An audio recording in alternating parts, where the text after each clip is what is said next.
Termites! The pub is open fire. This candle's getting a little out of control. I bet it's going to set off the smoke alarm. Maybe I should, yeah, let's put, I didn't cut the wick. I didn't even learn that until I was like fucking 35 years old. To cut the wick, yeah, I didn't understand that they come too long, you know, when you get one. I've also been talking like the guy from Succession now. Oh, no. For a week. Your boyfriend? No, the guy, not Brian Cox, the guy who plays Kendall, whoever that actor is, because it's like everything, yeah, is like, yeah, okay, yeah, yeah, we're doing this, okay. Well, I'm also dressed like Elizabeth Holmes in honor of her trial. So stupid. That's an update though. She threw Sonny under the bus. No. Yeah.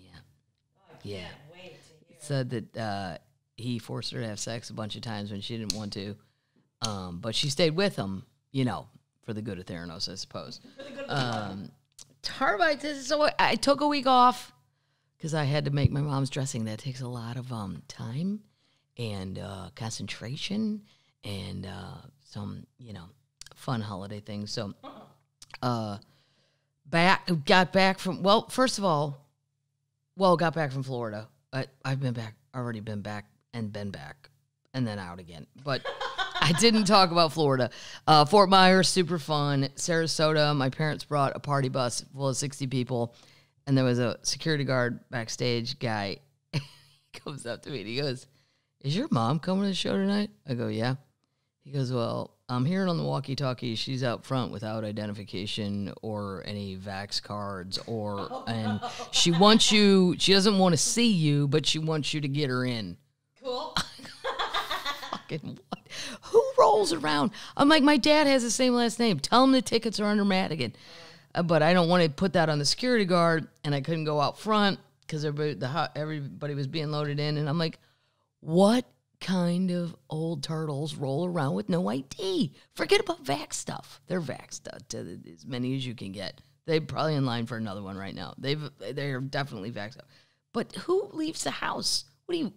It's like a kid. Yeah. Like you're 9. Hey, man, where's your ID? What do you mean? You're fucking 80. Where's your goddamn... Oh, yeah. But boy, did they have fun. They took up 3 whole rows of the whole theater. It was amazing. Yeah, it was a real bus, not like a party. But I was picturing like a Mercedes Sprinter with like, I don't know, 12, 16 people. 60. And then I got on the bus after the show, and I go, "Are we sure everyone's here?" Because I could just picture there's some old person in a bathroom somewhere. And they weren't all old. Some in their 50s, 60s, 70s, and 80s.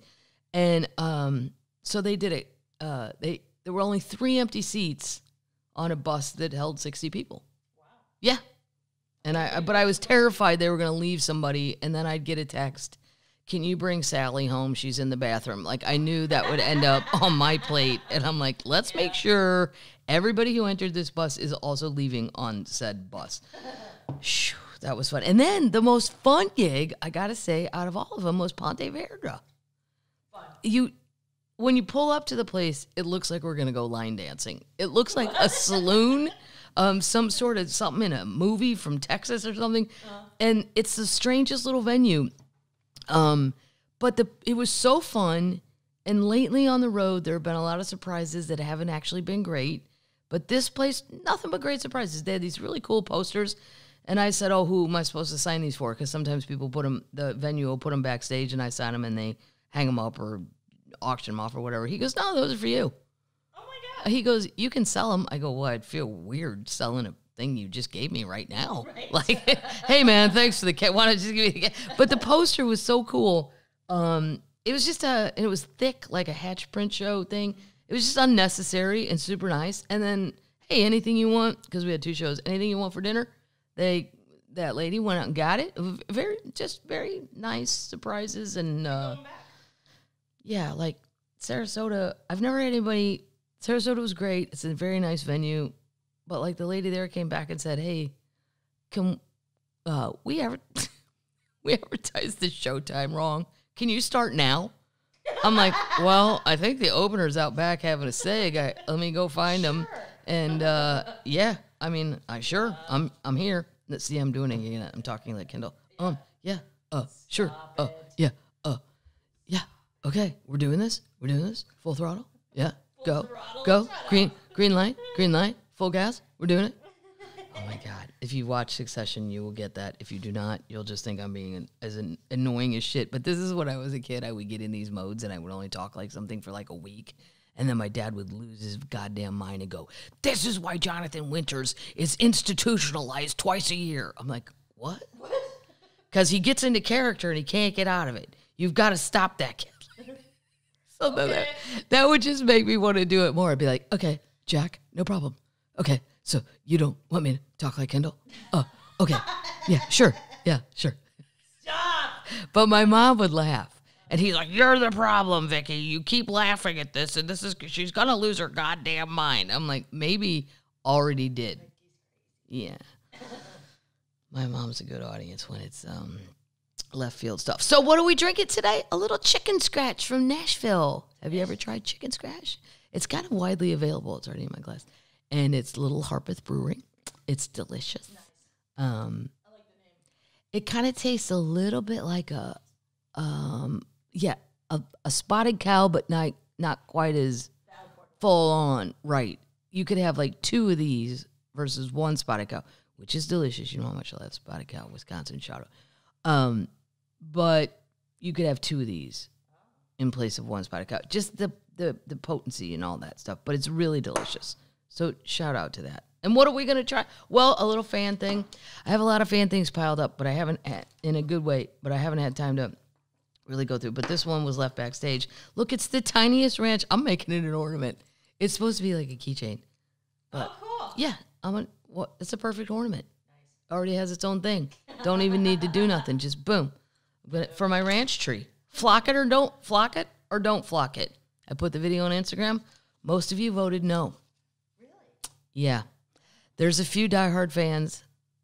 So some guy wrote on Instagram, only if that's going in a trailer. I'm like, oh, I didn't think of it as white trashy, but maybe. They're so pretty though. I want one, but I don't want to deal with the mess. It's a Libra's nightmare. Do you want the green tree traditional? Do you want the white one? And then the lights look super fantastic in the flocked one.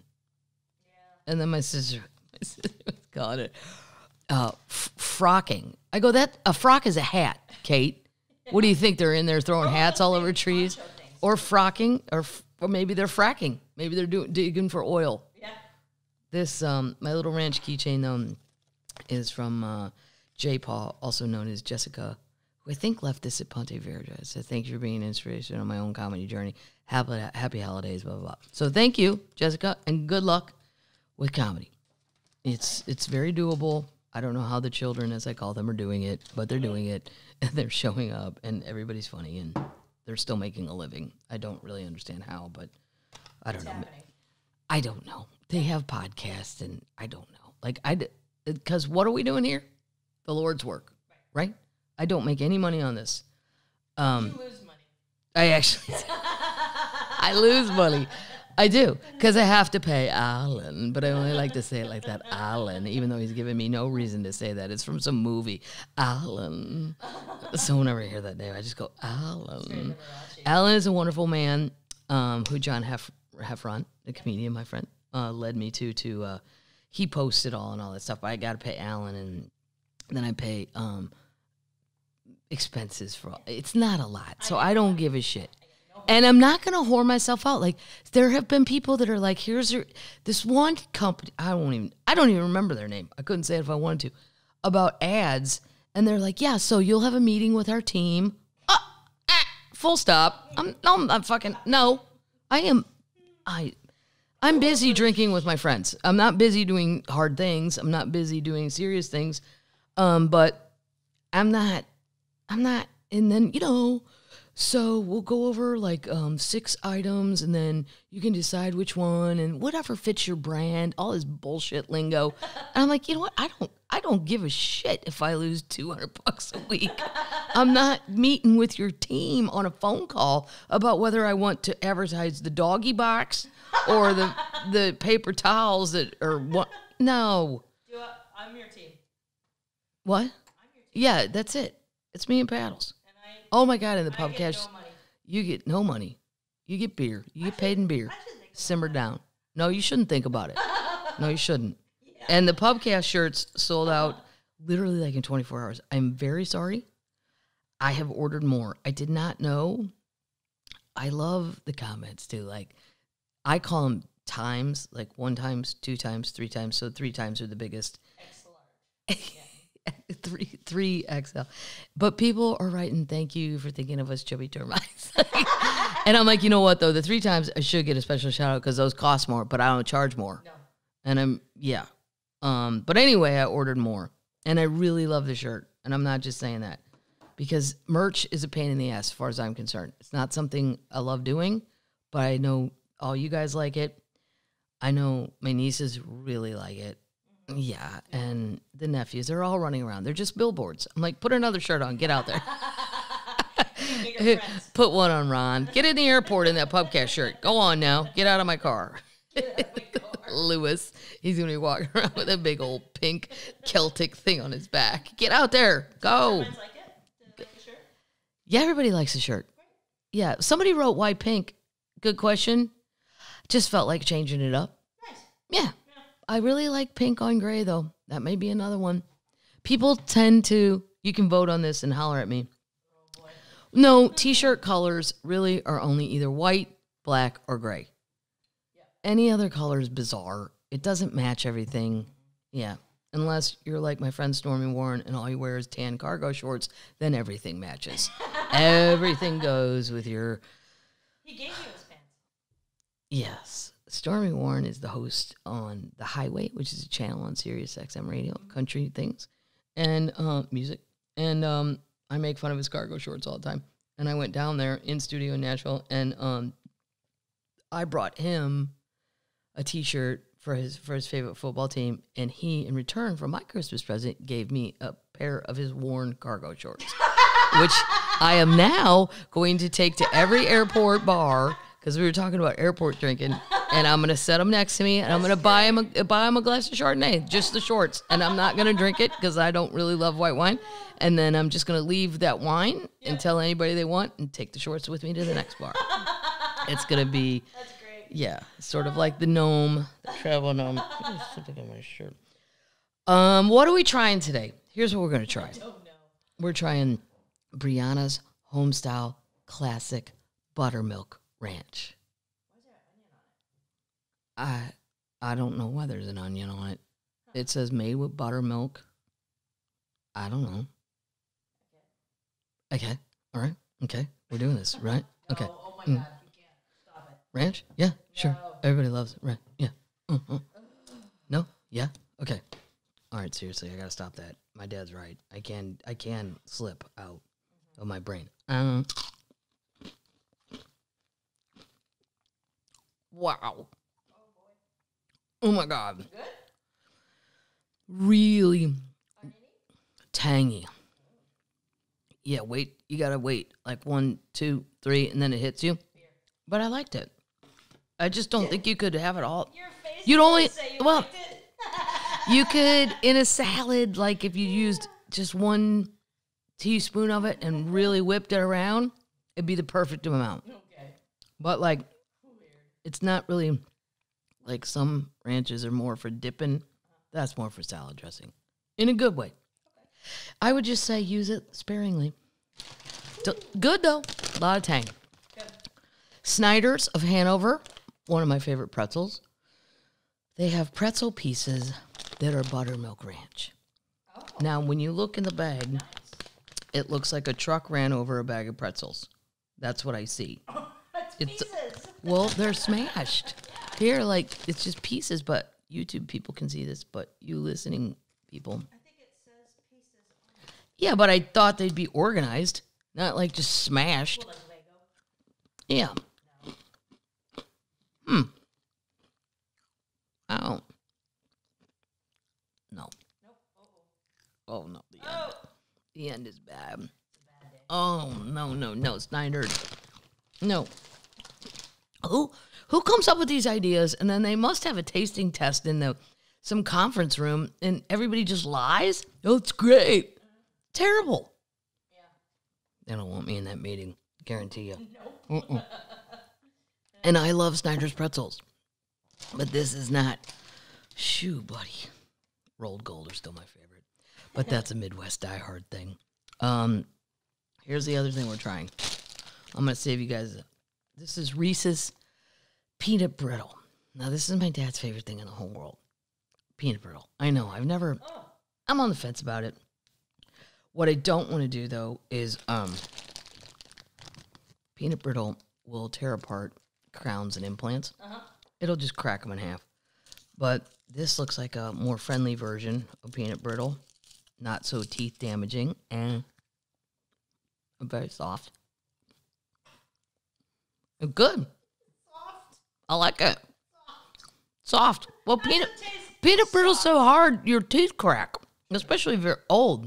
Yeah. It could crack all my teeth in one bite. I know it. And I've paid a lot of shit ton of money. Do you like it? Yeah, I like it. It's good. Winner, winner. Nobody lied in that meeting. They went, yeah, it's great. All right, termites. That's what we tried. No on Snyder's, yes on Reese's, yes on Brianna's. Use it sparingly. 1 teaspoon I would recommend for a salad. You're welcome. For a salad? Yeah. 1 teaspoon? Well, your own little salad. A Tiny teaspoon. Like a piece of leaf. No, you gotta whip it up. Oh my God. Termites! Let's move on. I have no Queen news. Nobody did anything. It's Christmas. It's the holidays. Although a little disappointed at Lowe's, they don't have their inflatables up yet. I thought they'd have them up the day after Thanksgiving. Maybe it's the supply chain. I know, you know what I said? This is I said to my sister, she's like, I don't know if any of these presents are going to get here on time for the supply chain. I go, you know what I would do if I had kids? I'd wrap up a broken bike chain, and I'd put it in a box, and when they open it, they'd be like, what's that? I'd go, a broken supply chain. That's why you're not getting any presents. No, it's just because it would be funny. I'd have the real presents somewhere else, but they got to learn to adapt. Now, here's the other thing. There are presents available. It just might not be what they want. You want an air fryer? They're on Amazon. Get the kid an air fryer. How about an automatic cat feeder? That popped up on my feed. And it's got an app. You can talk to your cats through the app. What? Come on. I'm serious. Did you get a cat? I didn't get a cat, but there were.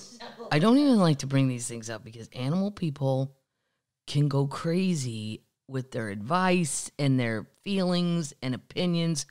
4 cats were born under my outdoor air conditioning unit, and they were abandoned by their little bitch hoe mama.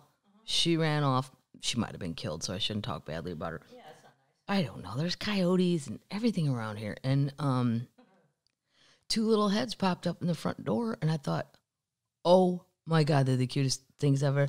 Their heads were like the size of silver dollars. They were so little. And I thought they were smart enough to know, go to the front and try to get food.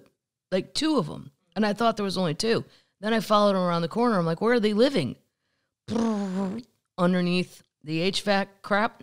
And then 2 more popped out. Oh, boy. Yeah. So I've been feeding them, taking care of them, trying to teach them to be cats. Can't say it's been. I've had cats my whole life growing up when we lived at the farm and the lake and all that stuff. But Well, your name is Cat. So. and my name is Cat. Meow. There are. One is gone. I named them after Mexican drug lords because they tunneled underneath my entire house. I had to call the HVAC people to fix shit. So it's Chapo, Mencho, Blanco, and Cato. Blanco is gone. Blanco is gone. I don't know what the hell happened, but whatever. The other 3 are still here. Yes, they've been spayed and neutered. I know. This is why I don't put this shit online, because people are like, what are you doing? Maybe they have, do they have mites? If you check for fleas? They're fucking outside. They get along with the fun. Here's what I know. When I took them up to the vet, they don't have feline AIDS. I didn't even know we were checking for that. It's a thing. Oh, God. And they don't have rabies. And they've got all their shots. Wow. Yeah, it's a learning process. Clearly. I've done the right thing, though, and I tried to get them. I said if I can catch them when they were tiny, can they be adopted? And every place is full. And, ma'am, there's over 87,000 feral cats in this county right now. That's what I heard back. I go, oh, 87,000. Seems like a lot. A lot of cats. Mm-hmm. Wild cats. Moving on. Anyway, I don't want to get too deep into that because then people just send. I'll post a picture of Mencho, who's my favorite. I definitely have a favorite. Why is Mencho your favorite? Mencho is my favorite because Mencho is small and sweet. Chapo is a boy. He's fun, but he's a little rambunctious. And then the other one, Kato, that is left, is antisocial and feral and hates me and hates other cats. Kato hates everything. Okay. Yep. Thank you for that update. Yep, there's an update. Speaking of, before I do updates, me and Lewis Black a long time ago did a thing for the History Channel about the history of holidays. And what's pathetic is not only was I in it, but I helped write it, and I still can't remember any of it. Because this Thanksgiving, I turned it on, I'm like, nobody loves Detroit more than me. Filmed a special there, have friends there, but I do not understand why we all have to watch the goddamn Lions every Thanksgiving. They're terrible. I don't know. Well, I did a thing on the History Channel, and I don't even remember what I said. But I'm going to tell you guys why. And here's the real kicker. It's a lack of commitment. I know it's a lack of commitment. It got too hard. Even while I was in the middle of the show, I'm like, I don't even know what we're talking about. This is hard. It got hard. I don't know. It was about weird traditions and all that. So why do the Cowboys, Lions always play on Thanksgiving? Because I don't want to hurt Detroit's feelings, per se. But you did. Well, but I know my friend Mark Ridley of Ridley's Comedy Castle in Detroit. He'd agree with me. He gave up his season tickets because the Lions are so bad. Why do we all have to be subjected to the heartbreak of the Lions? True. I'm just saying it's Thanksgiving. Maybe we could switch it up a little bit. True. You know? Here's the deal. Watching football on Thanksgiving has become a tradition for millions of families across the country. If your family is one of those, you may have noticed that two teams still seem to play on Thanksgiving. The Lions and the Cowboys. Now, the Cowboys have held their own because sometimes they're good, and then when they're not, we all that aren't Cowboy fans, we love to watch Jerry Jones's square little fucking head just explode. But even Ron White, and he's a Texas guy, he's like, I don't think they're ever going to win with Jerry Jones's square-headed ass walking up them sidelines and just getting in everybody's business. I go, they're not. But here's the bad news. I hear a beeping.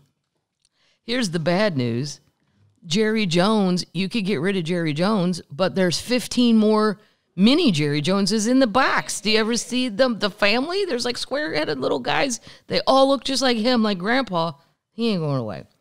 Anyway, while there's no official contract that these two teams must play every Thanksgiving, it's been a constant tradition for decades. Okay, well, if there's not a contract, can we discuss it? Is it up for debate? It's just, even with DraftKings and I can make bets, it's brutal. The Lions began playing on Thanksgiving back in 1934, while the Cowboys began their Thanksgiving tradition in 1966. So it's definitely not a new tradition by any means. Well, sometimes traditions started out with the right intentions, and, they got to be tweaked, updated. How did these begin? It's not going to be long. This won't be hard. Okay. This year marks the 82nd time the Lions have played on Thanksgiving. 82 times we've had to watch the Lions. That's a lot. Which is the most any team has played on the holiday. Their matchup against the Bears this year will be the 19th time these division rivals have played on Thanksgiving. And even the Bears aren't that good this year. It's slop. The thing is, bet the under. That's an inside baseball. I mean, that's if you're a gambler. The Thanksgiving began in 1934. Then, this is kind of historically bizarre. The then team owner, George A. Richard, purchased the Lions earlier that year, and he wanted to build a fan base. So he decided to host back-to-back world champions, the Chicago Bears. The Bears won the first Thanksgiving game with 26,000 fans in attendance. Since then, Detroit has hosted a Thanksgiving game every year, except from 39 to 44 due to World War II. The Cowboys joined the Lions in 1966, and they have played every Thanksgiving except in 1975 and 1977. The reason behind this is because the St. Louis Cardinals, what? NFL team at the time took over the tradition to see if they could gain traction. The 2 games were failures, so the tradition came back to the Cowboys. Like St. Louis, we couldn't even hang on to that. Nope. We got to play twice. Here's the most people. I thought this was kind of cool. Here's the people that have played the most Thanksgiving games. Detroit Lions, 82 consecutive. Cowboys, 53 consecutive. Green Bay, 36. Oh, really? Well, they've played Detroit. Well, yeah. The Bears, 35. Arizona Cardinals. I think you mean St. Louis. Fuck. New York Giants, they played 23. Giants, 15. Washington Football Team, 12. Denver Broncos, 11. Buffalo Bills, 10. Steelers, 9. Kansas City Chiefs, 8. Minnesota Vikings, 8. So, I'm just saying, although all traditions might start out with well intentions, Maybe we finish this one. I don't think the entire country should be subjected to the pain my friend Mark Ridley goes through in Detroit every goddamn week. Right. I don't. You don't Come need on. the whole country betting against you. No. It's a lot of power. And it's embarrassing. Everybody knows they're terrible. You don't need to broadcast it. And I don't know why. I got to call Mark on that one. Because, like, that lady, the old lady, she's like 100. Call Heffron. Yeah, John's not as into sports as Mark. But the little old lady seems to care. I think she's a Ford. Georgia. No, that was the lady in St. Louis. Oh, I'm sorry. That's painful. Georgia Frontier was the Rams lady. And I have a little story about what St. Louis settled on, and it makes me so mad. I always say I'm not going to talk about sports, but this is actually more about news. Martha Firestone Ford. Martha Firestone Ford. Shit, she owns the tires too? The cars and the tires? Yeah, she's really cute. Is she 100? Seriously, she's old. I mean, like 90? She's old. She owns the Lions, right? Yep. Let's see. Well, I thought getting Jared Goff was a good thing. I don't know what the problem is there. I don't know if it's the... How old? We're going to have to do a whole episode on this. How old? What did she do? She was born a millionaire. Well, I understand she was born a bazillionaire. But Hang on. What do you ask? how old is she? How old? Okay. She looks very old. She's cute. It's very But Oh,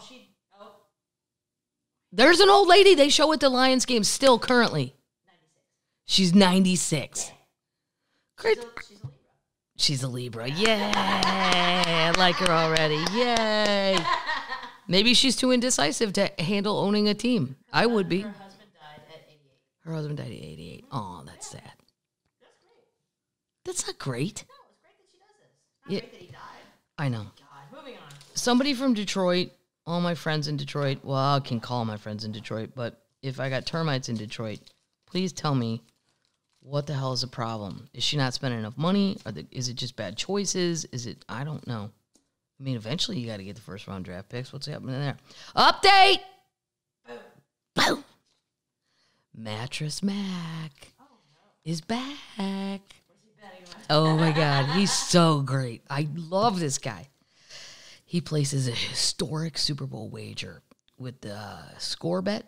I don't know what the score bet is. And Barstool Sportsbook. I do know what that is. Jim Mattress Mac McInville is jumping on the Mac Jones bandwagon with both feet. The Houston-based furniture store owner, we talked about him on a bunch of this podcast, known for his promotions and sports betting enthusiasm, placed $2 million in wagers on Thursday on the New England Patriots to win the Super Bowl. Come on. I think it's a good bet. Really? Yeah. Wow.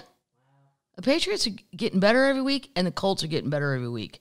Yep. And I still believe in Swam. I'll always never bet against Swami. Right. But I'm just saying. It's going to be weird if Tom Let's say if Tommy gets hurt or something. What if Tom Yeah. plays the Patriots in the Super Bowl? Tom can't play the Patriots in this. Yes. Oh, yeah, they're AFC.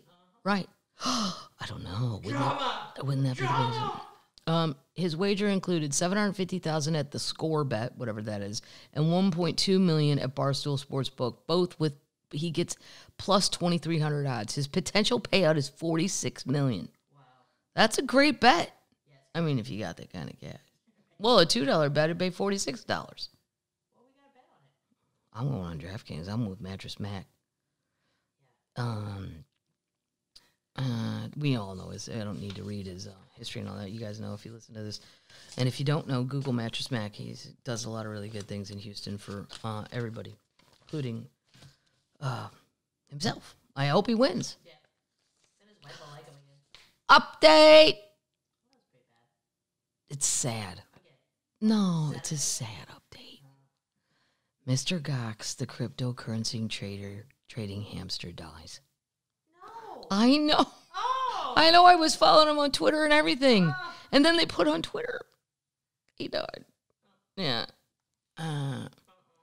Yeah, the rodent who shot to internet fame for his ability to outperform human investors using a specialty-built training cage died on Tuesday. The furry financier's official Twitter account announced that the hamster's death, and they announced it to, this is so hard to read this as well, to, he only had 18,000 followers on social media. He should have had more. Yeah. Right? He's adorable.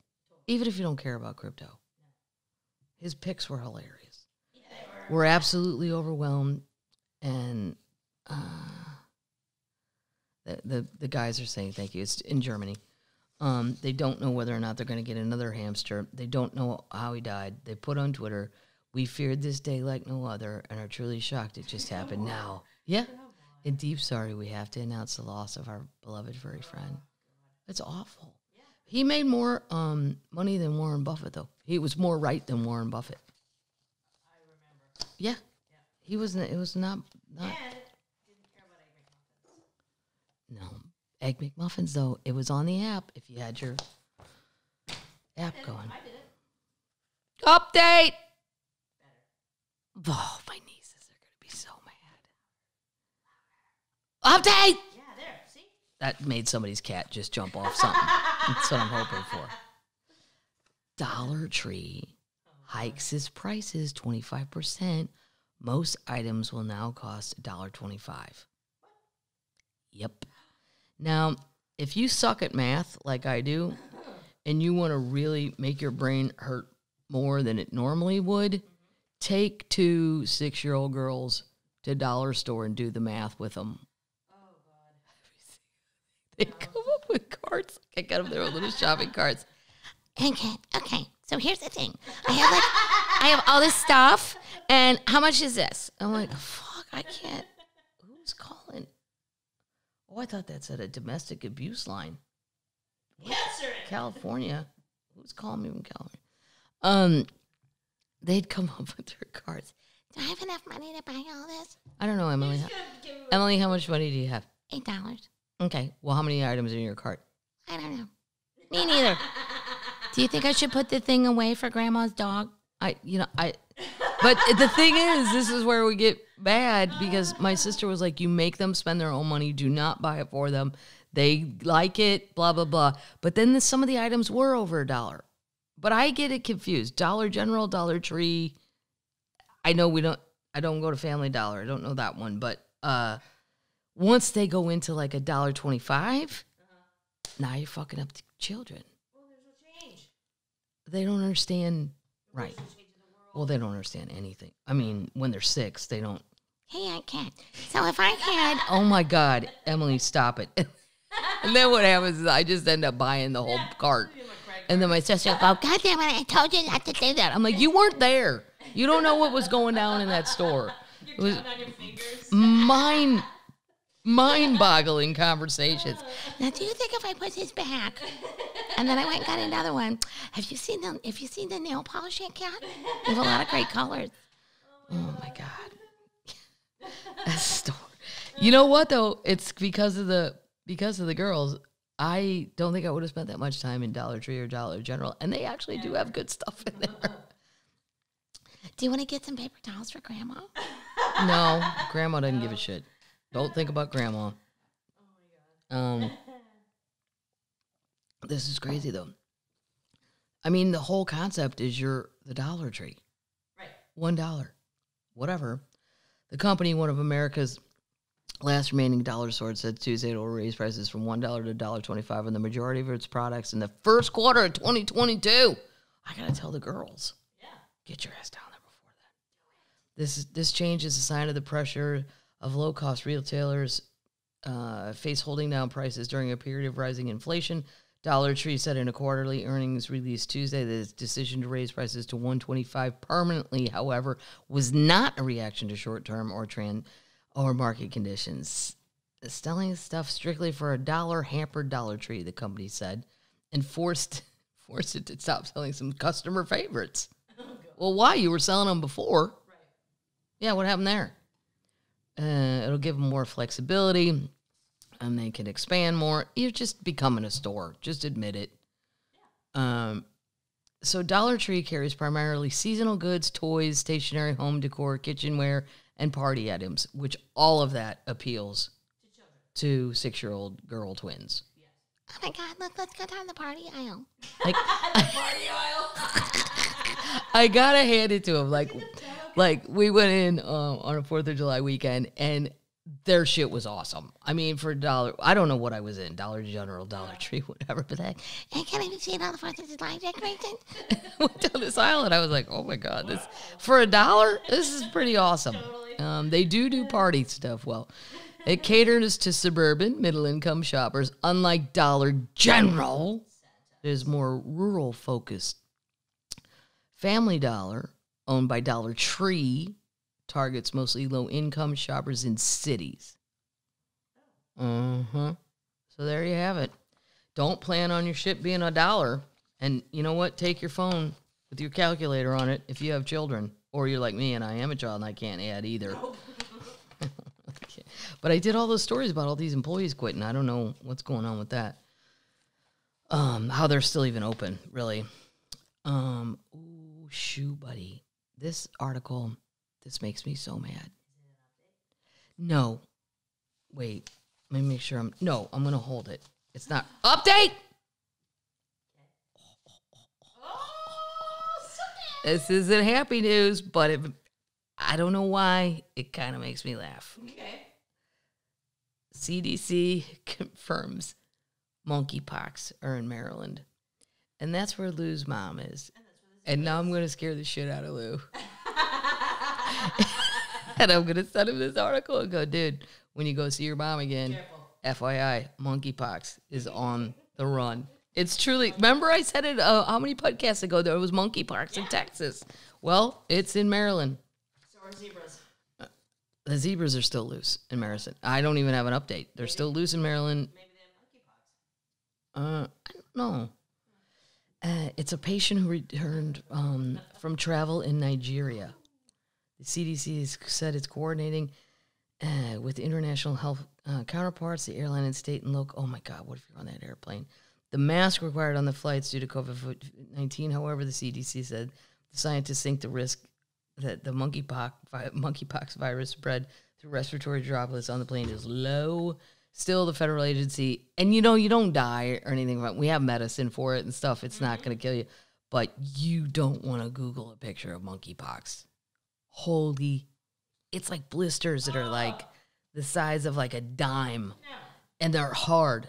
Like you can tell by the pictures. I mean, I've never touched one, but I could tell if I did touch it. They're very, it's not like, yeah. But this guy got hospitalized. Yeah. Anyway, heads up, Maryland. If you see somebody with giant blisters on their forehead, run! Monkeypox. It's monkeypox. Update! Oh, I can't believe this. I told you, I think I've said it on the podcast. My dad, when he was a lawyer at the Division of Workmen's Compensation in St. Louis, Jimmy Hoffa's daughter was working down there as well. And I always said to my dad, did you ever ask her, And he said, well, over the years, as he got to know her, he goes, you don't want to say that right out of the gate. When you, you're dreaming, hey, where do you think your dad is buried? But over the years, she said, you know what, as a family, we just had, my dad said that she said, as a family, we just have, we've moved on, right? But the government ain't moving on. This is just last week. FBI searched under New Jersey bridge for Jimmy Hoffa's remains last month. What? you know, there's a lot going on. And especially what I feel like internet bullshit is not monitored by anybody. If the FBI needs chores and you need shit to do, I'd say let's go straight to the internet and start. The dark web. Yeah, the dark web, exactly. No, what's the other one? The keyboard. Yeah, but there's more than the dark web. There's another web that's like bad. Yeah. Anyway. I thought the dark was the bad. Dark is bad, but there's one worse. I don't remember. Joe Rogan probably knows. Joe would know. Joe, what's worse than the dark web? Come on, dude. I know you read about it. The FBI conducted another search for the remains of one-time Teamster Teamster boss Jimmy Hoffa last month. This time under a bridge in Jersey City, New Jersey, a source with knowledge told CNN. The FBI obtained a search warrant to conduct a site survey under the Pulaski Skyway. I don't know. Jersey people will know. FBI agent so-and-so said because of the affidavit in support of the search warrant was sealed by the court, we are unable to provide any additional information. I mean, I don't know. This is another old guy that said it. They've searched various locations in their effort to locate his remains, but if that was always coming up empty, and then they talk about the movie, and I just, It's the one by the you know what? Sometimes you just got to live with a mystery. It's by the Meadowlands Coliseum. It's by the Meadowlands? Yeah, because somebody said he was in Giant Stadium. Then they said he was on that golf course, not Augusta, but something in South Carolina or somewhere fancy. Then they say he's in Michigan. Then they, you know, I mean, right. It's the old guys dying. And they all have a story to tell. And I think they think they're right, but they don't know who's in the goddamn oil drum. It could be Jimmy Hoffa or it could be Bob Boogaloo. Nobody knows. They all think they're in on it, you know? Like, I know Jimmy Hoffa, you know, I had him. Like, you don't know that was him in that oil drum. Stop it. You were told that by other people, but maybe that was a decoy. Did you pull out a body and look at it? Of course you did not. No. I just think sometimes we just live with a mystery. We don't need to, unless the family's requesting it. Let's say it was my grandpa. I'm good. And my grandpa would kind of like not being found. He'd kind of like the mystery. Let him think. Yeah. Let him worry about me a little bit longer. Update! Oh, my God. The oldest person, a lady, she died. Oldest person in the world. She was 124. She's believed to be the last surviving person born in the 19th century. Died at the age of 124, according to various reports. I don't know why. This made me laugh. Francisca Susano, also known as Lola Iska. Okay, so if your name's Francisca Susano, why are we going to Lola Iska? I don't know. Kathleen Madigan, also known as Claire Bananas.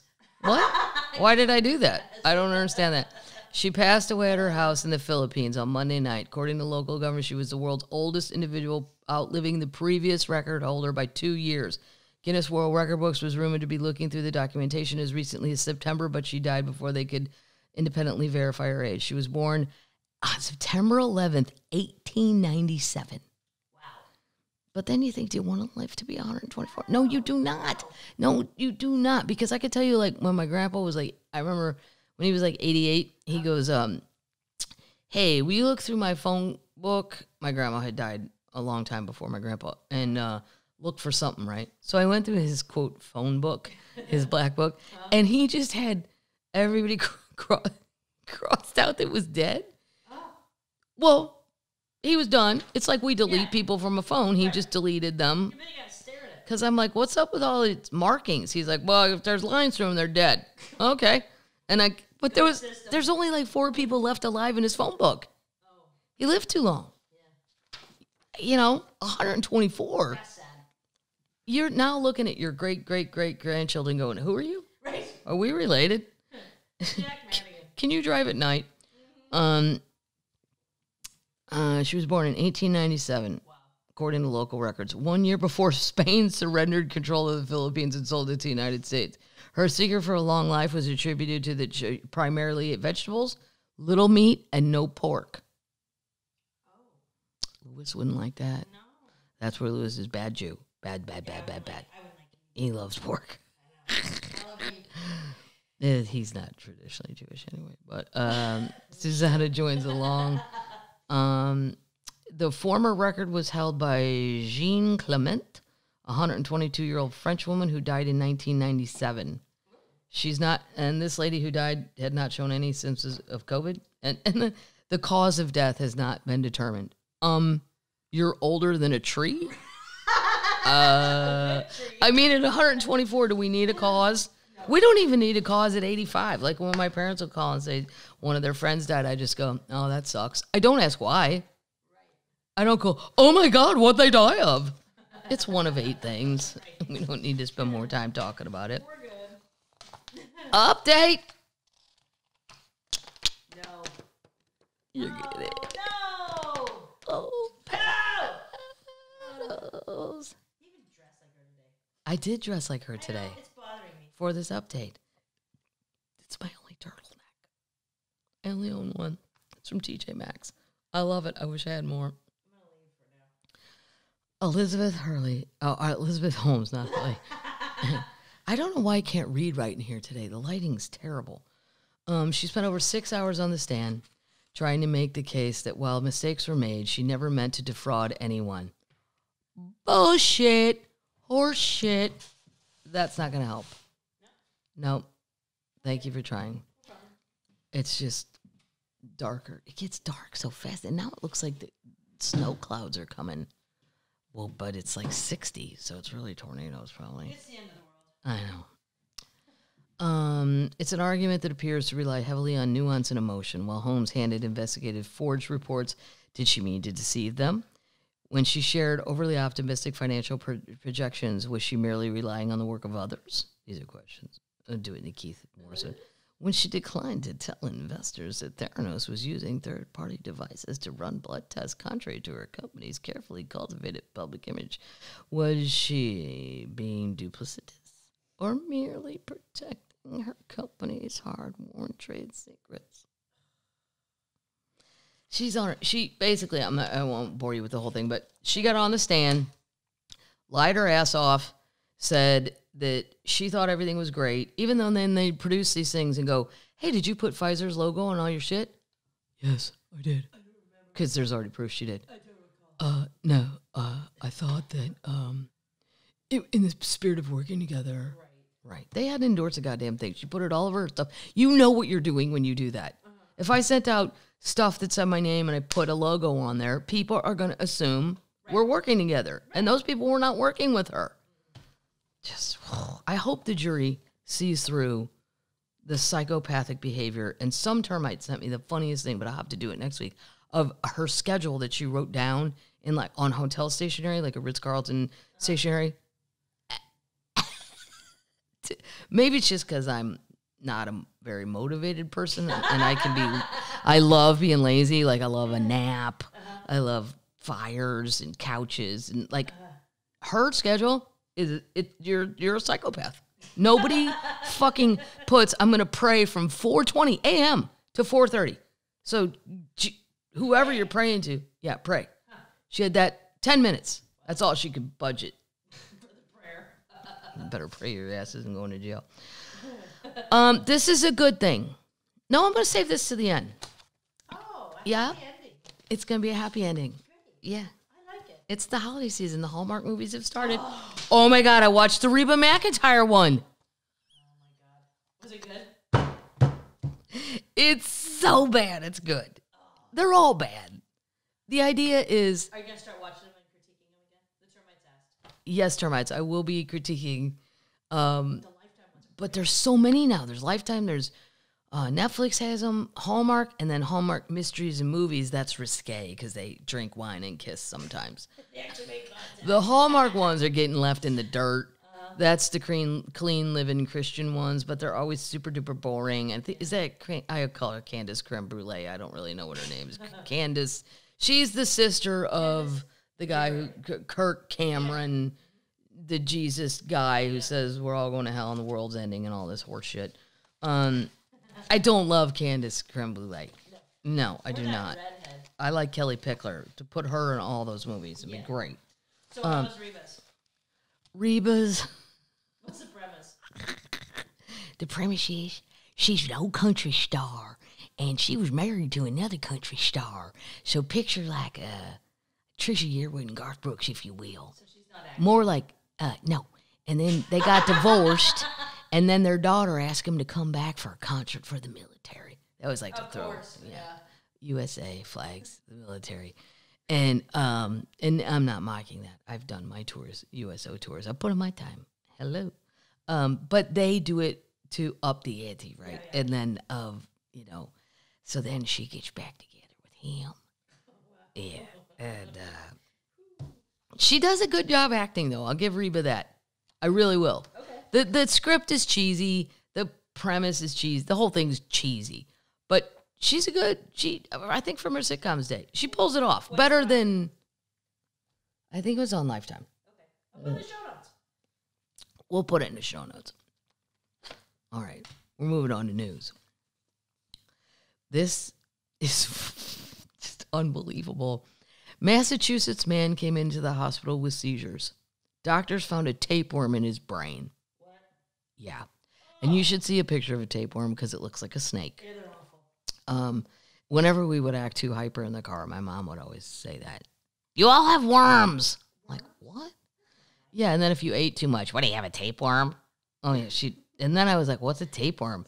And then my dad would say they're white snakes, and you get it from playing with dog shit. That's what my dad would say. Yeah, I don't know. Well, it kept us.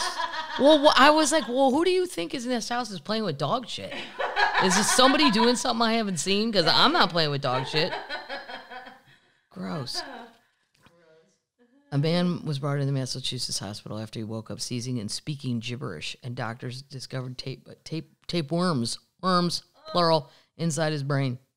It was published in the New England Journal of Medicine, said the 38-year-old patient was disoriented, held an involuntary, this isn't funny, he's fixed though, so it's, yeah, held an involuntary upward gaze and could not respond to commands.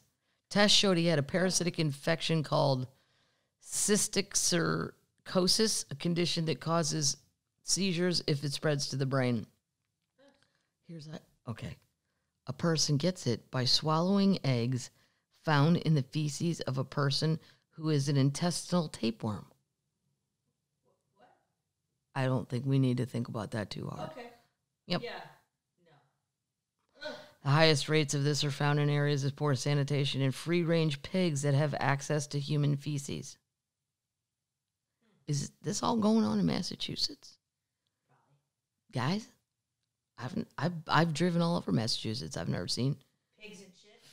I've never seen free-range pigs where, like, there's just one on the side of the road. What's up? How you doing? I've never seen, like, a pig cross a road.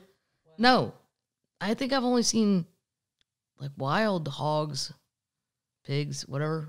Arkansas, southern Missouri, Oklahoma.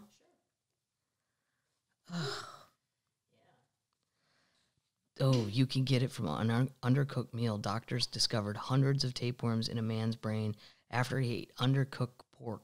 I'm going to send this to Lewis, too. No, Stop it. Oh, God. The man that went into the Massachusetts, he had 3 brain lesions, and researchers believed he lived with the tapeworms for the past 20 years. Yeah. He was admitted to neuroscience's intensive care unit and given, some therapy, a medicine often used for epilepsy. 12 hours after admitted, he was discharged 5 days later with no further seizure activity. They fixed him. Yeah. 20 years, you're walking around with a tapeworm in your brain. That's weird. Yeah. Thanks for that. Uplifting. It was uplifting, right? It's a holiday story. Jesus. It's ridiculous. This is great. Okay. So I've tried to go to every show I can go to in Las Vegas to see every performer because you never know what's going to happen. I call it my reverse bucket list. I'm going to shows where I think they might die. Okay. It's not that I think I'm dying and what I want to do. I'll admit it. I went to Barry Manilow because I thought I should go, and I like his songs, right? But I didn't think much of it, but I'm like, yeah, I should probably go over. And I instantly became a Fanilow. That's what they call him. And fans of Barry Manilow, you're a Fanilow. It was one of the greatest shows. It's in the top 5. And you can't even believe, I mean, I knew every single song, but also... Wait, top 5 of your life? Top 5 of my life. Yes, I would go back in a heartbeat.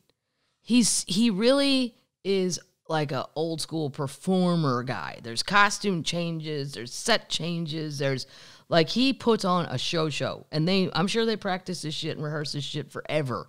But not only do you know all the songs, but he's like, before I became Barry Manilow, I had to make a living, so I wrote jingles. And he starts playing all of his jingles, and we all sang them because we all knew them.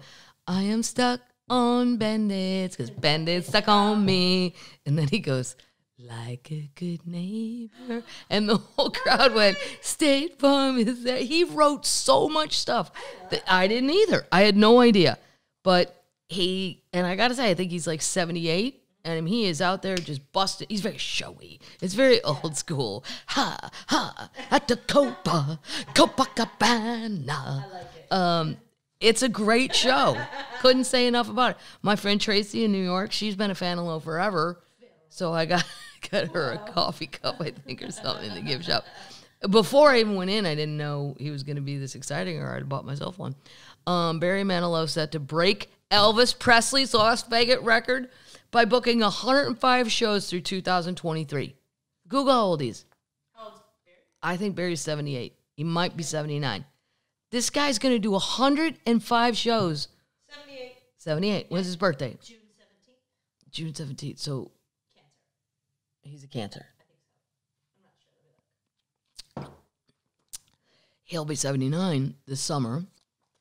And he's got 105 shows booked. He's a Virgo. He can't be a Virgo. Paddles.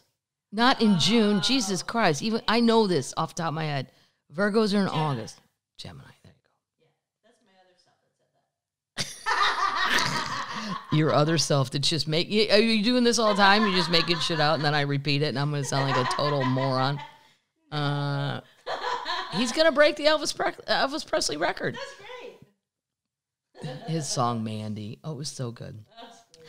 I write the song that make the whole world sing. I don't know why the lighting is so bad. I can't. He's at the Westgate, which I think is weird. And I think it's weird that Elvis was there. I never understood it. Because if you go to Las Vegas, you think of the Strip, right? Because it's a destination. Off the strip. No. No. You think of the Strip, or you think of old school downtown Vegas. Westgate, go down the Strip, take a right, keep going, 2 more blocks, take a left, boom, boom, boom. It's like not way off the... You couldn't walk it, I can tell you that. Huh? It is by the convention center, but That's why. I don't know. Like when my parents said they saw Elvis, I didn't think they went to the West. It's fine. I love their sports book there. When I went to be a Fanilow, an unwilling Fanilow. I stopped in the sports book to have a drink, and my friend George Wallace works there a lot too. Yeah, he likes it. I mean, I'm sure it's great. It just seemed weird that Elvis wasn't on the strip. It's weird that Elvis was off the Strip. It's weird to me that Barry Manilow's off the Strip. Yeah. Or George. Like, I don't know. Let's front and center, right? Come on. I'm on the Strip. Right. How could I? Why should I have? But the comedy room at the Mirage is about 1,200 seater. These things seat 4,000-5,000 people, I'd say. Like a shit ton. Yeah. Wow. Like when Anita Baker does The Win. Oh, yeah. That's probably a 3,500 seater. That's big. Yeah, they're big. When Anita Baker crushes the win. When Anita Baker crushes it is right. I loved going to that show. But anyway, this is so hard to read. Elvis basically lived at the Westgate after it opened in 1969. So if you ever go to the Westgate in Las Vegas, if you want to see Elvis stuff, that's where you should go. And they really do have his, like, he basically just took up residence there, which is also weird. Yeah. I'm like, this whole thing seems... At the time, it was the largest hotel and the casino in the world. Well, maybe that's why. The biggest showroom, probably, back then. 30 days after opening in August, it would become his home away from home, Elvis's. Elvis performed 837 consecutive shows at the International Theater over 7 years, with the theater often packed with stars like Cary Grant and Carol Channing. Carol Channing. She made me laugh, yeah. His last show was in December of 1976. Nope. Yeah, 76. Several months later, in the summer of 77, the king of rock and roll would die. No performer since then has played more shows. Barry Manilow will hit that mark in 2023 with his latest commitment. If you watched Hacks lately on HBO, you may know that a casino booking one act like this is a big deal. And then they show his tickets. But how great is that? That's awesome. It's just fantastic. Yeah. I mean, and I know, like, I don't know, sometimes my parents will see people like that age and go, are they ever going to retire? I don't think he's so into it that he loves it. You can tell if he's not having a good time on stage, he's completely doing a wonderful job faking it. Because I believed every minute of it. I think it's great. All right, this is crazy. So do you guys watch Succession on HBO? We've already talked about that. Yeah. Well, this is a real one. And it's in Toronto. What? A dynastic spat worthy of HBO's hit Succession is causing chaos at Canada's largest wireless provider, Rogers Communication. And you'll know Rogers Communication if you're an American and you go to Canada, because your phone's going to switch. Everything's going to say Rogers, Rogers, Rogers. You become instantly familiar with it. Siblings are vying for control of the $24 billion corporate entity. The dispute began in September when Edward Rogers III, son of the company's late founder, Edward Rogers Jr., tried to oust the firm's CEO and later several members of the board, igniting a public battle that pitted him against his sisters, Martha and Melinda, and his mother, Loretta. Wow. Yep. Now two separate groups claiming to represent the board as the company prepares a $16 billion takeover of rival firm Shaw Richard Powers from the University Communication. Rival firm Shaw Communications. The last thing they need is a distraction, said so-and-so. It's moving from Succession to Game of Thrones. Wow. Where's the movie about this family? Come on, Hollywood. CBC will do it. Get off. Yeah, that's right, CBC. Mm-hmm. Let's move on with it, shall we? Speaking of Canada, this is so great. Oh, boy. This magazine is called The Week, and Lewis sends it to me. It's a really good magazine because I like it. I put it in my purse and take it on planes because it does the whole world. Oh. So it's not just local gibberish bullshit. So this was from a couple weeks ago. They have a column, good week for, bad week for. And then they say who it was. It's a good week for what? Meta, a Canadian material sciences company whose shares surged by 25% last week after Zuckerberg announced that Meta is the name of Facebook's new corporate entity. CEO George so-and-so tweeted that he would like to cordially welcome Facebook to the first, quote, metaverse. These guys made, that is so fantastic. Finally, somebody jacks Mark Zuckerberg back. Not even on purpose, but just by, good for you. I'm very happy to see that. Made me laugh. I like it. Here's a little news for you guys. I don't know why this made me laugh. But also this article doesn't really make sense. This is from The Week too. Okay. Europe. Uh-huh. Circus clowns are the latest pandemic-related shortage in Northern Ireland. What? They're out of clowns. Thank God. Who likes them? Nobody. Kids don't like them. They're scared of them. Adults are like, oh, fuck, I got a fake clap for your bullshit. Yeah. You're going to shoot me with water out of your pen. And it's also, it ain't my thing. Northern Ireland is experiencing a clown shortage. Circuses are reopening, but many clowns have moved to other countries. Come on. Serious. Going where? First, it was a toilet issue. Then computer chips. Now clowns, at least in Northern Ireland. I'll pause so you can include a joke about U.S. politics here. Circuses in Northern Ireland are reopening after being closed for 500 days. But during that time, a lot of clowns drove their clown cars over to EU nations that have already reopened. But here's the thing. Northern Ireland is part of the United Kingdom, and they are no longer in the EU. So I don't understand how these clowns in their clown cars, they can't be a citizen. You aren't in the EU. Southern Ireland, the Republic of Ireland is in the EU because they were smart and stayed. You guys, your Brexit bullshit, I'd say no. If those clowns rocked up in my driveway, I'd say no. You wanted Brexit, you got it. You go back to your little shitty town and go do your clowning somewhere else. If you're a Republic of Ireland clown, I will accept you. They really wrote this. But during that time, a lot of clowns drove their clown cars over to EU nations that have already reopened. And now there's a clown shortage in Northern Ireland. David Duffy, co-owner of Duffy Circuses, has opened online auditions. Paddles, get in there. No, I have enough jobs. No previous experience necessary. For people who think they have the grit to get squirting flowers in their face. Yeah. Mr. Duffy told BBC Radio Ulster there's a lot more to being a clown than just putting on a big red nose and a big baggy pair of pants. You have to be able to read your audience in a short couple of minutes. I've never met a clown that can read their audience. No, they would stop. No, it's just annoying. I think Joan Rivers wrote a whole book about why she hated clowns. And every single thing I read, I'm like, exactly, agree. Yeah. So you want to be a clown? Head to Northern Ireland. They got a lot of vacancies. I'm sure they'll take you. They're part of Brexit, though. They're not part of the EU. Bye-bye, chicken pie. This is crazy. Short and sweet. I can't believe this. I can't believe my friend Brian Dorfus. I don't know any deadhead bigger than my friend Brian.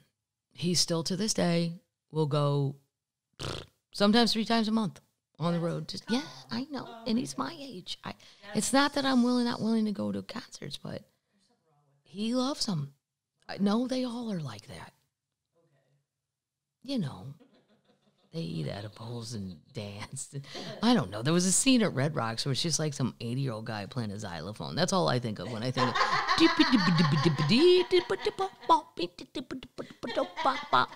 It's either your thing or it's not.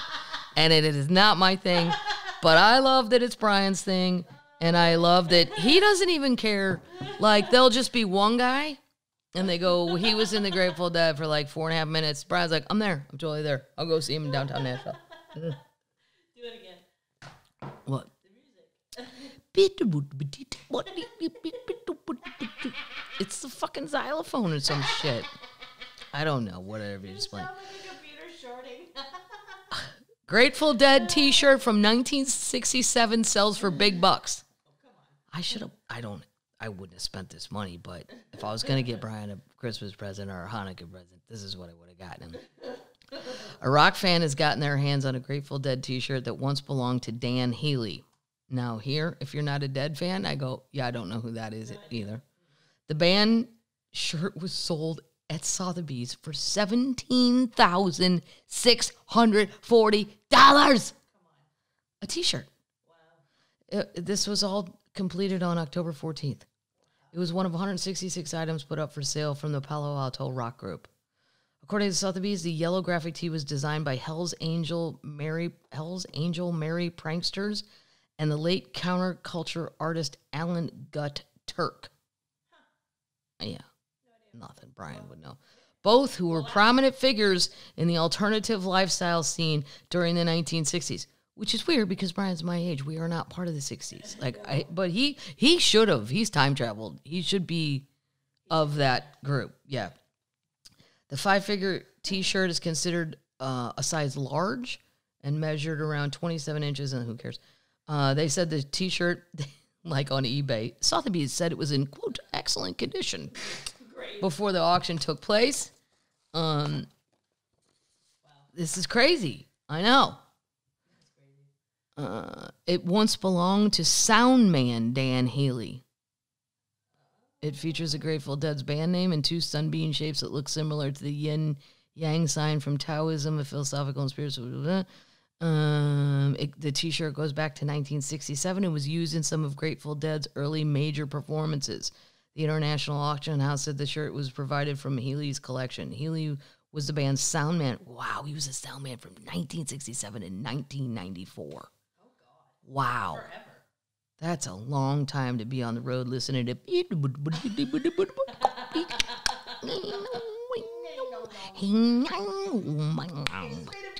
I know.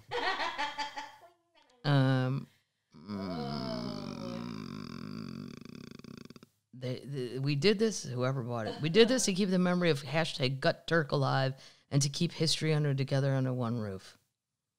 Wow. Wow, that's 17 grand. This country has too much goddamn money. People have too much money. You're spending 17 grand on a T-shirt. Yeah. Pretty worn. Oh my God. All right. I'm going to save this one. And I'm going to save that one. Hold on. I'm just seeing if there's... Oh my God. Well, no, I'll save that. It's so good. Why are you going to save all of it? Because I have to go meet my friend Brian. Tell us. Going to meet him at the biker bar for chili. Yeah, I have to go meet my friend Brian. Well, the biker bar has the best chili. It's great. They also have a really good quesadilla. And they have a really good bologna sandwich. Although I wouldn't cut it that thick. It's a southern thing. But this is funny. The Queen, darling. Oh.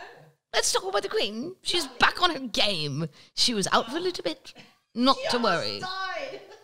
Not to worry. Not to worry. She's back at Windsor. Everything's fine. The Queen...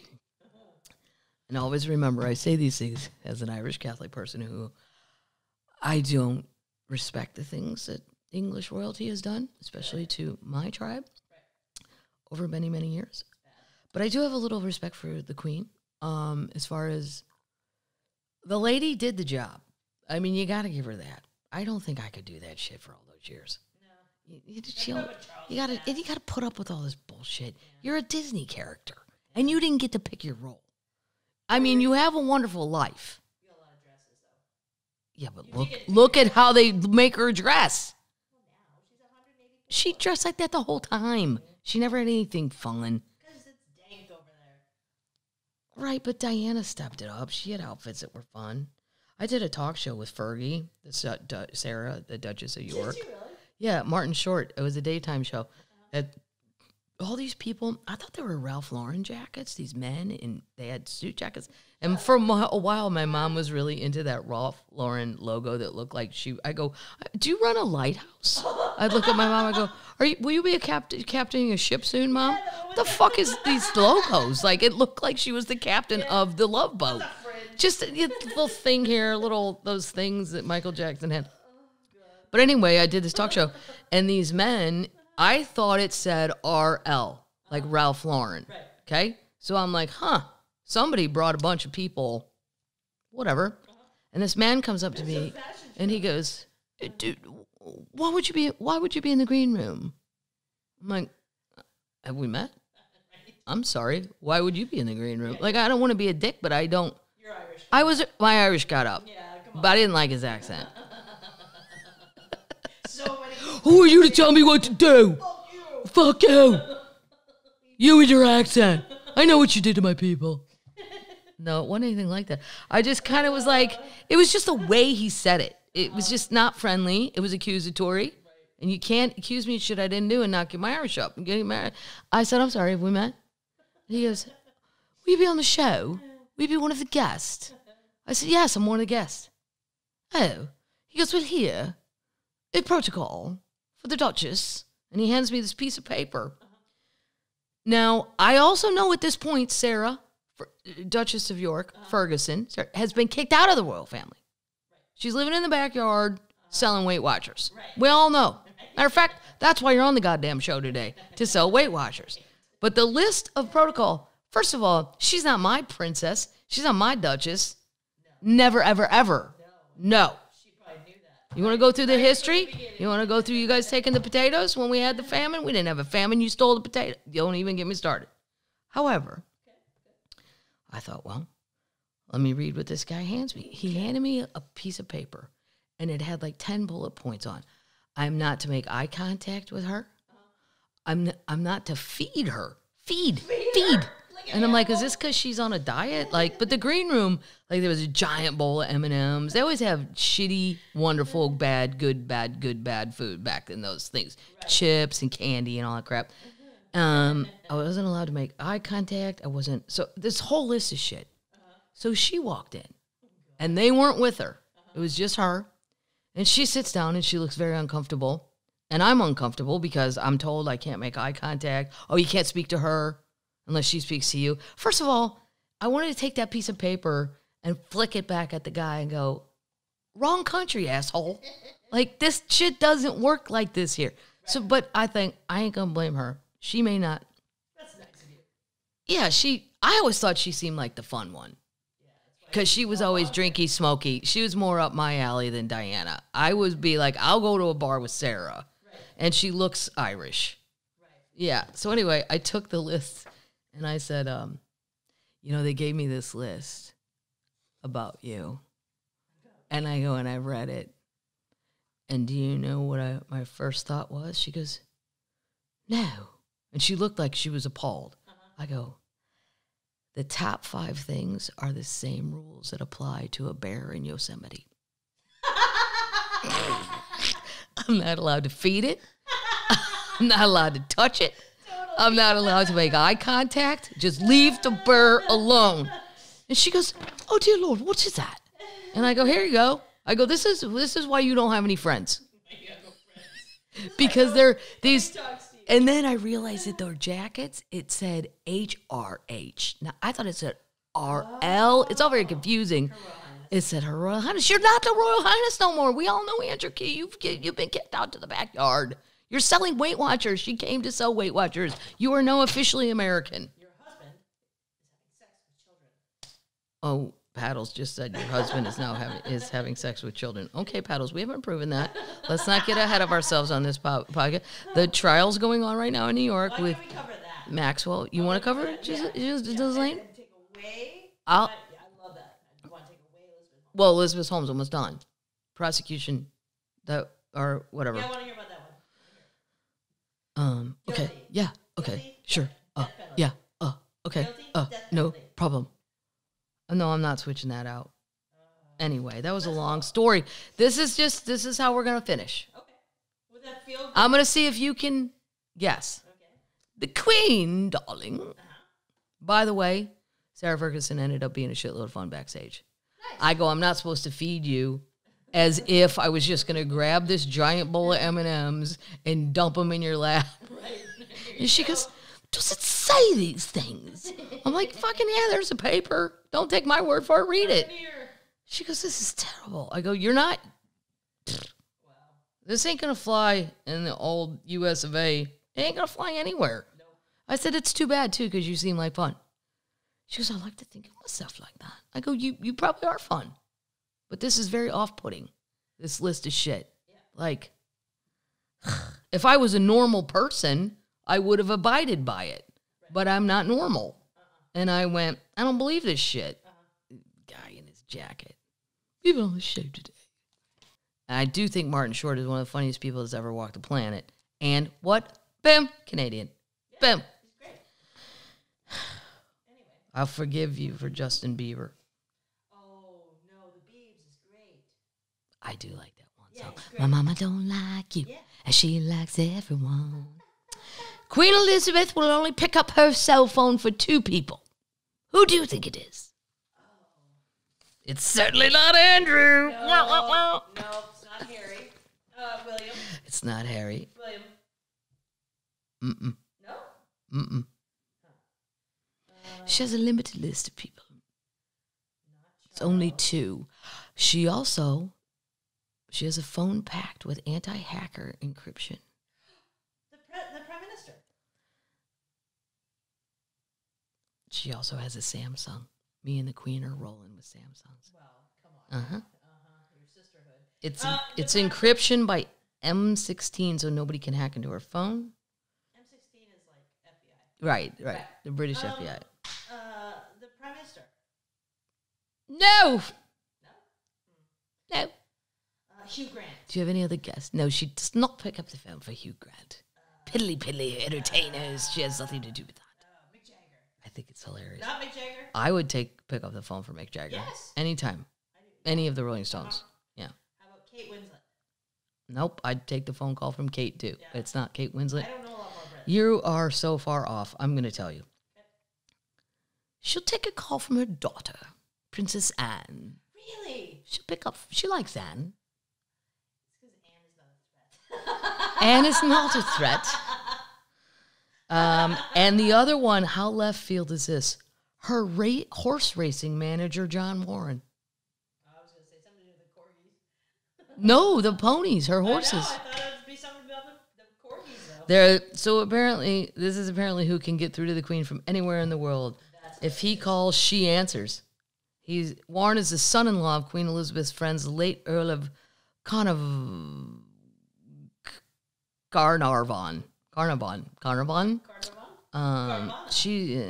So I just thought that was funny. And we're going to do a feel-good story, and then we're done. Okay. 'Cause then I have to go pack to go. Oh, shit, I forgot I have makeup on, and I just did that. God damn it, because I had a Zoom. How do you feel about Zoom? Nobody wants to know how I feel about Zoom. Because I have to do Zooms. Every step of the way, though, it gets more complicated. Do you have headphones? I wanted to put on headphones and not plug them in and go, I want to get my nieces with the sparkles all over them and just put them on and go, nobody told me, do you want me to plug them in? You just told me to put on headphones. It's just, do you have an audio file you could lay over the thing about that thing? Okay. Sometimes it's fun to see people, but I prefer the phone. I'll help you. Oh, paddles. Then people want me to Zoom when I'm on the road. Oh, fuck. No. Feel good. Feel good. It's the holidays. And this is great. And it's a holiday story. Target. And I do love me some Target. My sister always goes, it's overpriced. Compared to what? I don't think so. Compared to what? I love it. Well, it's not like I'm going to go in there and buy furniture.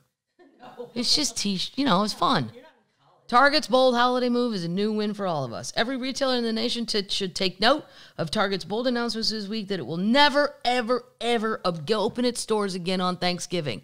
Yes! Hey, yeah. It shouldn't. I've always, I had to work in restaurants, and we always had to work on holidays. But we'd take the morning, you'd get half off. Okay, I'll take the lunch shift, or you take the evening shift. But it just sucked.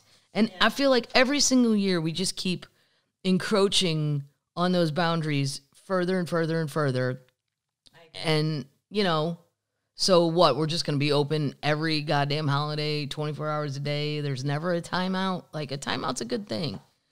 The company chief executive, Brian Cornell, made the decision after employees told him they wanted to spend the holidays with their family, which, of course, is exactly where they should be. Okay, but let's not forget that COVID. Yeah. It ain't all you, Brian. You're not Mr. Santa. You ain't Mr. Christmas. I'm glad you did it, but don't act like you thought of it. The pandemic made you think of it. And then the employees were probably like, fuck you, I ain't coming back if I got to work on Thanksgiving. Right. Yeah. Right. Blah, blah, blah about the company's values. We don't care about this. We care about their values. No, I don't really care. I just care about, I like Target.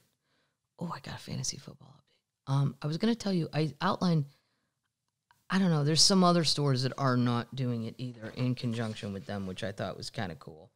But now I can't I'll have to find it for next week. I can't find it. But I think that's great. They should be closed on Thanksgiving. Why do you need to go to Target on Thanksgiving? You don't. Nobody does. Nobody needs to go there. Hospital, yeah, people may need to go there. Gas station, yeah, people may have forgotten to get gas. I get it. But Target, no. So cheers to Target. Yeah, well done. Good job. And that's it, Termites. I have to go to my biker bar and meet my friend Brian for chili. We should put up the videos of your parents up on the show. We will put up some videos. Paddles will. I don't really understand all that. My parents in their party bus for 60. We're going to talk about the deal. I didn't talk about it this week. The deal St. Louis reached with the NFL for $790 million, and I'm so goddamn mad. They should have held out for more. It's pathetic. I'm so mad. And I don't know who got to make the final decision, but you just lowballed yourself. Nobody had the NFL by the balls like we did. Nobody. And we blew it. And what are we doing with the $790 million? Does anybody know? Built a casino. Woohoo! We have enough casinos in St. Louis. We have more casinos than gamblers at this point. Oh, shit. I'm 1 minute late. All right. Yeah. I'm supposed to be at the biker bar right now. 4 o'clock. You're in trouble. All right. All right, termites. Be good, termites. Thank you for buying the Pubcast shirts. I hope everybody got one that they like. I've ordered more. Yep. With the people in San Francisco that are very nice, and they tell me which ones are the softest, and she doesn't lie. Yep. I go, I'm not selling cardboard. I'm not going to mention any names, but some people's T-shirts out there suck. Right? That was a clue. All right. That's it. Be good, termites. Be loyal, termites. Be sweet, termites. Be extra nice, because there's a lot of people out there acting super wackadoodles. So try to just be extra nice for no reason. Exactly. Don't even expect anything back. Just do it for a while. Not forever. That's cheesy, hallmarky. It is the holidays. It's the holidays. Yep. Be sweet. People are stressed out. Everything's weird. And that's it. Where are you going to be on the road? I'm going to be Newark. 2 shows in Newark. Ben Salem Parks Casino. And then Reading, Pennsylvania, on a Sunday. Aspen, Colorado, December 18th or 19th, I forget. It's a Saturday. It's on the website. It's that Saturday. It's on the website. And then boom, like January, Cleveland, Columbus, Denver. Denver's in February. And I'm taping a special there, assuming that COVID doesn't come back Covidius. with Omicron. It's too hard to say. Nobody can say it. Omicron. Omicron. In Midwest, it's Omicron. Omicron.